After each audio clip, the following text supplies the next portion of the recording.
Algumas pessoas, como os ilhéus de Andaman, uma comunidade que vive no Golfo de Bengala, os veem como tochas acesas lançadas ao ar por espíritos da floresta. Outros, como alguns aborígenes australianos, pensam que são bastões flamejantes montados por xamãs. Se você perguntar a um astrônomo, porém, ele lhe dirá que um cometa é um grande objeto feito de poeira e gelo que orbita o Sol. Indiscutivelmente, um dos objetos espaciais mais famosos desse tipo é o Halley, que deixou um grande impacto na nossa história e o entendimento dessas misteriosas estrelas cadentes. Quando passou pela Terra em agosto de 1835, por exemplo, foi responsabilizado pelo incêndio na cidade de Nova York, que seguiu por várias noites. Ao mesmo tempo, os índios Seminole, na Flórida, viram a longa cauda dele e acreditaram que era o dia em que perderiam sua independência. O Halley voltou em 1910 e muita gente, mais uma vez, o viu como um sinal de azar. Em Chicago, as pessoas fizeram de tudo para proteger suas janelas da perigosa cauda do corpo espacial. Outras compraram todo tipo de dispositivos, como guarda-chuvas ou máscaras de proteção contra cometas. Mas o que há de tão intrigante nesse objeto do espaço?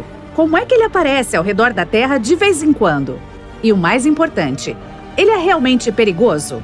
O Halley é o que os astrônomos chamam de cometa periódico, pois nos visita a cada 75 anos ou mais. Em raras ocasiões, alguns sortudos conseguem vê-lo 2 vezes na vida. Ele passou pela Terra pela última vez em 1986 e espera-se que volte em 2061. Apesar desse retorno programado, sua órbita não pode ser prevista com precisão. Isso se deve, em parte, aos processos químicos que acontecem dentro dos cometas. A órbita do Halley também pode mudar devido a interações aleatórias com outros planetas e objetos espaciais no nosso sistema solar. Seu nome oficial é 1P/Halley e foi dado pelo astrônomo inglês Edmund Halley. Foi ele quem estudou os relatos de um cometa se aproximando da Terra em 1531, 1607 e 1682. Com base em seus cálculos, concluiu que essas 3 ocorrências foram de fato o mesmo objeto que retornou várias vezes. Ele também previu seu retorno em 1758.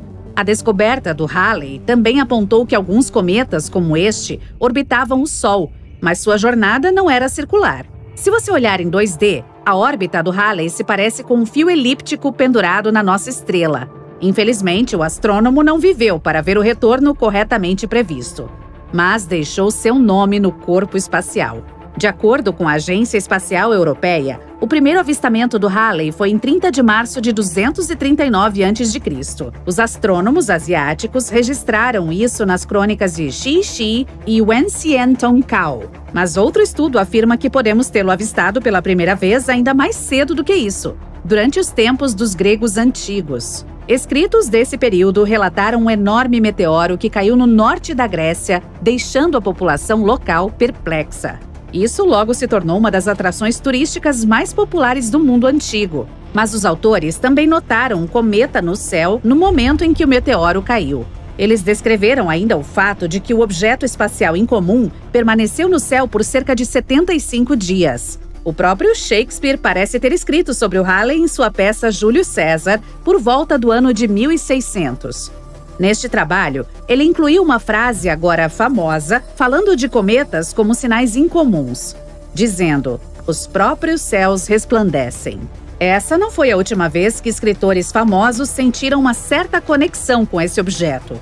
Mark Twain chegou a dizer em 1909: "Eu cheguei com o cometa Halley em 1835. Ele virá novamente no próximo ano e espero ir com ele". Surpreendentemente, Twain morreu em 21 de abril de 1910, um dia depois que o Halley emergiu de trás do outro lado do Sol. Demos uma olhada melhor no cometa quando ele passou por nós em 1986. Várias espaçonaves foram enviadas na direção dele para coletar amostras de sua composição. Essa frota de naves espaciais, apelidada de Halley Armada, voou nas proximidades, uma delas tirando várias fotos do núcleo do cometa pela primeira vez na história. Também tínhamos telescópios muito melhores para observá-lo enquanto passava por aqui. Com base nos estudos atuais, há pouca ou nenhuma chance de que o Halley possa realmente representar algum perigo para o nosso mundo. A maioria das coisas ruins associadas a ele era apenas invenção. Melhor ainda, os cometas em geral podem ter possibilitado a vida na Terra. Especialistas acreditam que no início da história do nosso planeta, colisões com esses corpos espaciais trouxeram uma quantidade significativa de água para cá, o que ajudou a formar nossos oceanos. Os cometas também podem ter nos presenteado com o material orgânico necessário para a formação da vida. No entanto, não os confunda com asteroides, que são pequenos corpos rochosos do espaço que também orbitam o Sol. Os cometas são compostos mais de amônia congelada, metano ou água, e contêm apenas pequenas quantidades de material rochoso. Por causa de sua composição, às vezes são apelidados de bolas de neve sujas. E são feitos de 4 partes: um núcleo, uma cabeleira, uma cauda de poeira e uma cauda de íons. O núcleo é a maior parte de sua massa total. Existem mais de 3.000 cometas que conhecemos, mas os astrônomos pensam que pode haver até 1 bilhão deles em nosso sistema solar. Um brilhante o suficiente para ser visível da Terra sem a ajuda de um telescópio é chamado de grande cometa, que pode ser visto a cerca de cada 10 anos. As pessoas viram outros por milênios. No entanto, os cientistas concluíram que, como eles liberam muito material cada vez que orbitam perto do Sol, sua vida útil pode ser de apenas milhares de anos. Se você comparar isso com a idade do Sistema Solar, que é de 4,6 bilhões de anos, é um número relativamente pequeno. Como esses corpos espaciais ainda estão presentes no Sistema Solar hoje, deve haver uma fonte deles em algum lugar lá fora. Caso contrário, todos teriam desaparecido há muito tempo. Outro famoso é o chamado Hale-Bopp, que chegou muito perto da Terra em janeiro de 1997. A última vez em que foi visto perto do nosso planeta antes disso foi durante a Era do Bronze, em 2000 a.C. Este cometa é muito maior e mais espetacular que o Halley. Seu núcleo se estende por até 40 quilômetros de diâmetro e pode ser visto daqui a olho nu. O Borrelly foi o segundo a ser estudado de perto por uma nave espacial. A Deep Space 1, da NASA, se aproximou em 2001 e deu aos cientistas um relatório detalhado do núcleo negro dele. Este cometa é aparentemente assimétrico, mas o motivo de sua forma incomum ainda está em debate. O Halley parece ter se formado na nuvem de Oort, nas bordas externas do Sistema Solar.